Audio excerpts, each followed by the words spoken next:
కర్నూలు జిల్లాలో భారీగా వజ్రాలు దొరుకుతున్నాయి. 2 రోజుల్లో 5 వజ్రాలు దొరకడం గమనార్హం. తుగ్గలి మండలం జొన్నగిరిలో 2 డైమండ్స్ లభ్యం కాగా దేశాయి తండాలో 3 వ్యవసాయ కూలీలకు 3 వజ్రాలు దొరికాయి. గత 10 రోజుల్లో 12 వజ్రాలు దొరకడం విశేషం. మరోవైపు వ్యవసాయ కూలీలకు ఓ వ్యాపారి 5 లక్షలతో పాటు 50 గ్రాముల బంగారం ఇచ్చి వజ్రాన్ని కొనుగోలు చేశారు. మరో వజ్రాన్ని పెరవలికి చెందిన ఓ వ్యాపారి 7 లక్షలకు కొనుగోలు చేశారు. వ్యాపారులు సిండికేట్ అయ్యి తక్కువ ధరకు కూలీల నుంచి వజ్రాలను కొనుగోలు చేస్తున్నట్టుగా ఆరోపణలు వస్తున్నాయి. అయితే బహిరంగంగా డైమండ్స్ కొనుగోలు చేస్తున్నా అధికారులు మాత్రం చోద్యం చూస్తున్నారనే విమర్శలు వ్యక్తమవుతున్నాయి.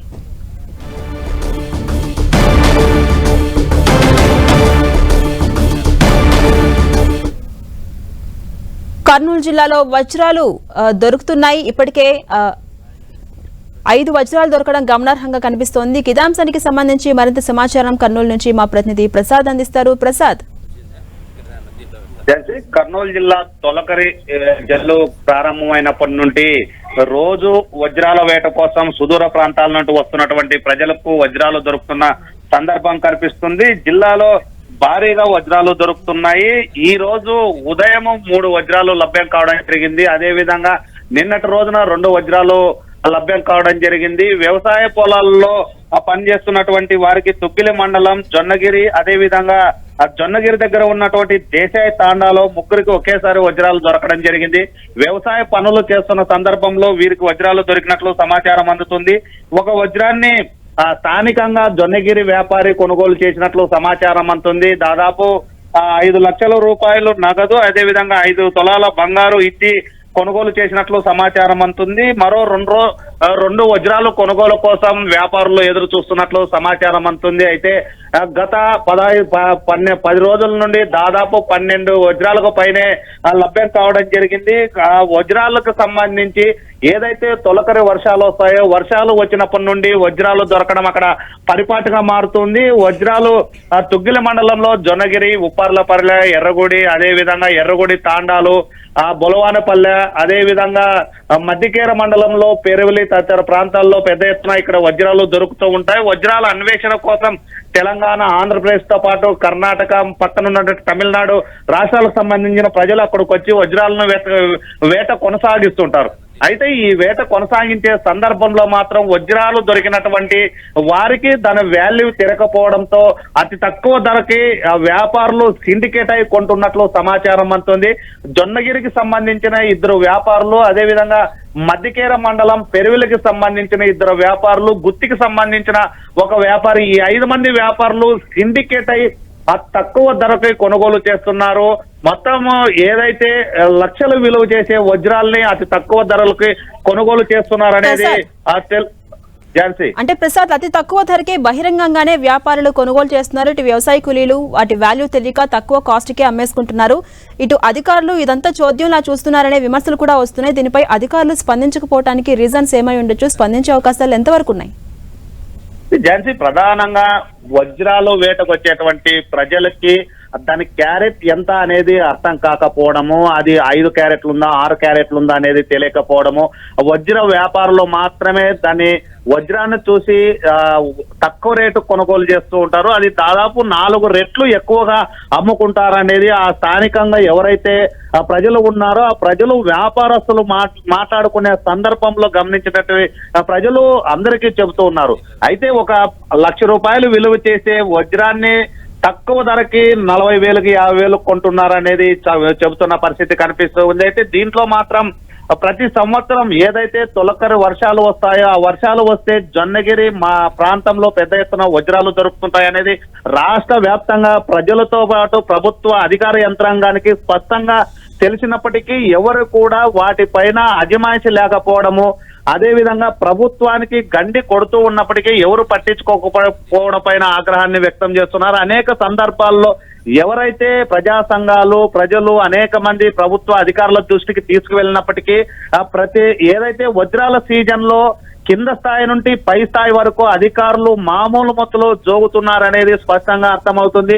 వజ్రాలు దొరుకుతాయంటేనే ఇతర ప్రాంతాలు దాదాపు రాష్ట్ర వ్యాప్తంగా ఉన్నటువంటి ప్రజలకి, అదే విధంగా వజ్రాలు కొనుగోలు చేసే వ్యక్తులకు అందరికి తెలిసినప్పటికీ అక్కడ ఉన్నటువంటి పోలీసు అధికారులకి, రెవెన్యూ యంత్రాంగానికి, అదే విధంగా భూగర్భ గనుల శాఖ వాళ్ళకి తెలియదా అంటే తెలిసినప్పటికీ ఎవరు కూడా పట్టించుకోరు.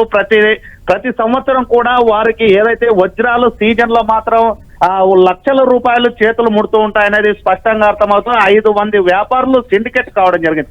ఈ సిండికేట్ లో పోలీసులు, రెవెన్యూ, అదే విధంగా మిగతా అధికార యంత్రాంగానికి డబ్బులు ముట్టు చెప్తారనేది స్థానికంగా పెద్ద ఎత్తున ప్రచారం జరుగుతుంది. అది వాస్తవం అనేది కూడా అనేక సందర్భాల్లో తేటతల్లమైన పరిస్థితి. మొత్తం కింద స్థాయి నుండి పై స్థాయి వరకు అధికార యంత్రాంగం చూసి చూడనట్లుగా వ్యవహరించడం, వజ్రాలు బహిరంగంగా కొంటున్నప్పటికీ, వేలం ద్వారా కొంటున్నప్పటికీ మరి తెలియకపోవడం అయితే ఒక ప్రశ్నార్థకంగా మారుతుంది అనేది స్పష్టంగా అర్థమవుతుంది. అందరికీ తెలిసి జొన్నగిరి అంటేనే వేల సంఖ్యలో వజ్రాలు వేటకు వెళ్తుంటారు. మనం విజువల్లో చూడొచ్చు, మొత్తం స్పష్టంగా కనిపిస్తుంది. వజ్రాలు వెతుకుతూ ఉండే ప్రజలు కనిపిస్తున్నారు. అదే విధంగా డైమండ్ చూపిస్తున్నటువంటి విజువల్స్ కానీ మనం 10 TV స్క్రీన్ మీద ఎక్స్క్లూజివ్ గా చూడొచ్చు. మరి ఇంత జరుగుతున్నప్పుడు అధికార యంత్రాంగానికి తెలియదు అంటే, తెలిసినప్పటికీ చూసి చూడనట్లుగా వ్యవహరిస్తున్నారు. వారికి ఏదైతే ఈ వజ్రాల వేట సీజన్ లో మాత్రం లక్షలాది రూపాయలు వాళ్ళకు ముట్ట చెప్తారు కాబట్టి ఎవరు కూడా ఆ వ్యాపారుల కొనుగోలు చేసేటువంటి వ్యక్తుల దరిదాపు కానీ దగ్గరికి పోరనేది స్పష్టంగా అర్థమవుతుంది. జొన్నగిరి గ్రామంలో 2 వ్యాపారులు ఉంటారు. 2 వ్యాపారులు కూడా మధ్య దళారులను పెట్టి అక్కడ మధ్య దళారుల ద్వారా ఇంటికి తీసుకొచ్చి ఇంట్లోనే వ్యాపారం చేస్తూ ఉంటారు. అయినప్పటికీ అక్కడే జొన్నగిరిలో పోలీస్ స్టేషన్ ఉంది, పక్కనే 10 కిలోమీటర్ల దూరంలో రెవెన్యూ ఆఫీస్ ఉంది.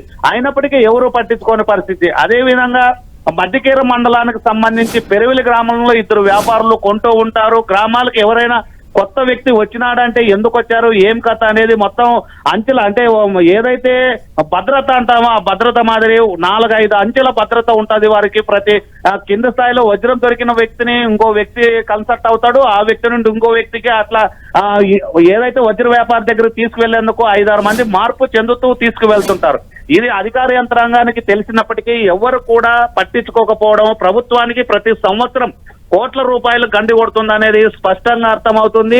బహిరంగ మార్కెట్ లో లక్షలు విలువ చేసే వజ్రాలను మాత్రం అతి తక్కువ ధరకి కేవలం 1-2 లక్షల రూపాయలు, ఏదో 3 తొలాలు 4 తొలాలు బంగారిచ్చి చేతులు దులుపుకుంటున్నారనేది స్పష్టంగా అర్థమవుతుంది. ఇది ఏదైతే 5 లక్షల వజ్రం అంటున్నారో ఆ వజ్రం దాదాపు 5 లక్షలు అంటే 4 రెట్లు రెట్టింపు, దాదాపు 25 లక్షలు 20 లక్షల రూపాయలు వజ్రం పలుకుతుంది. అలాంటి పరిస్థితులు కేవలం 4 లక్షలు 5 లక్షలు ఇచ్చేసి కేవలం అంతో ఇంతో బంగారు ఇచ్చేసి వదిలేసుకుంటున్న పరిస్థితి స్పష్టంగా కనిపిస్తుంది. వీటిపైన కింద స్థాయి నుండి పై స్థాయి అధికారుల వరకు ఏదైతే కఠిన చర్యలు తీసుకోకపోతే మాత్రం ఇక్కడ ఎవరైతే వజ్రాలకి ఆశపడి తమకు ఏదో ఆర్థికంగా ఉపయోగపడుతుంది, తన కుటుంబం బాగుపడుతుందనే ఆశతో ఈ సుదూర ప్రాంతాల నుండి అక్కడే అన్నం చేసుకొని, అక్కడే వండుకొని, అక్కడే పడుకోవడము, రాత్రి పౌలు అక్కడే చేర్లలో వ్యవసాయ పొలాల్లో వ్యవసాయం చేసే మాదిరి మొత్తం ఇతర ప్రాంతాల నుండి సుదూర ప్రాంతాల నుండి వచ్చి వజ్రాలను వెతుకుతూ ఉంటారు. వెతికిన చిన్న వజ్రం కూడా తక్కువ ధర కొనుగోలు చేయడం పైన ప్రజలు మాత్రం ఆగ్రహం వ్యక్తం చేస్తున్న పరిస్థితి కనిపిస్తుంది. ఇకనైనా అధికారులు స్పందించి వాటిపైన అజమాయిషీ చేస్తే ఎవరైతే బంగారు వజ్రాలు కొనుగోలు చేస్తున్నారో వారిపైన చర్యలు తీసుకోవాలని ప్రధానంగా డిమాండ్ వినిపిస్తున్నప్పటికీ ప్రభుత్వం అధికార యంత్రాంగం స్పందించడం లేదు. ఇకనైనా స్పందించాలని కోరుకుంటున్న పరిస్థితి కర్నూలు జిల్లాలో కనిపిస్తూ ఉంది. Thank you Prasad.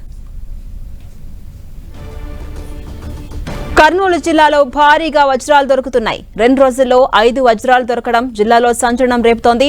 తుగ్గలి మండలం జొన్నగిరిలో 2 డైమండ్స్ లభ్యం కాగా దేశాయి తండాలో 3 వ్యవసాయ కూలీలకు 3 వజ్రాలు దొరికాయి.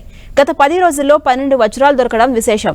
మరోవైపు వ్యవసాయ కూలీలకు ఓ వ్యాపారి 5 లక్షలతో పాటు 50 గ్రాముల బంగారం ఇచ్చి వజ్రాన్ని కొనుగోలు చేశారు.